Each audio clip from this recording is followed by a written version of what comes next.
இன்றைக்கி நம்ம வந்து ஜல்லிவட்டி பக்கத்தில் இருக்கக்கூடிய ஒரு புலிக்குத்திக்கல் ஆவணப்படுத்த வந்திருக்கோம்.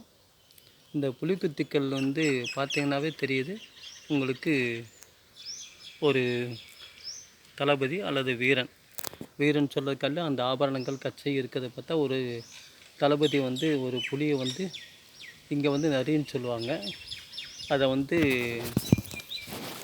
அடக்கிறதாகவும் அதை வந்து கொலை பண்ணதுக்காகவும் அதை வந்து நாம் வந்து செஞ்சதுக்காக இந்த கல் வச்சுருக்காங்க. இது நடுகல்.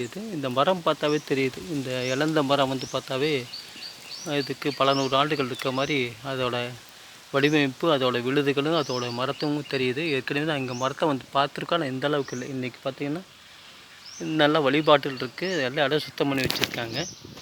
இந்த கல் வந்து புலிக்குத்தி கல் வந்து இந்த பகுதி இல்லை. நாம் இந்த ஜல்லிவட்டி பாளையப்பட்டு, தளி பாளையப்பட்டு பகுதியில் இது ரொம்ப இந்த மாதிரி இருக்குது, ரொம்ப கடினமானது. ஆனால் இங்கே இருக்குது. இது மலைப்பகுதி, மலைப்பாங்கான இடம்.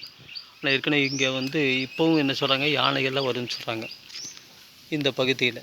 ஆனால் இப்போ அங்கே வந்து நம்ம இந்த மாதிரி மிருகங்கள் வந்திருக்கு, அதை வந்து கால்நடைகிட்டேருந்து மக்கள்கிட்டேருந்து காப்பாற்றுறதுக்காக இந்த புலிக்குத்தி வீரன் சிலை நடப்பட்டிருக்கலாம் அப்படிங்கிற நாம் இந்த பதிவை வரலாற்று ஆய்வு நிறுத்தின் செலவு பதிவு பண்ணுவோம். இந்த மரமே இதுக்கு சான்றாக இருக்கும்.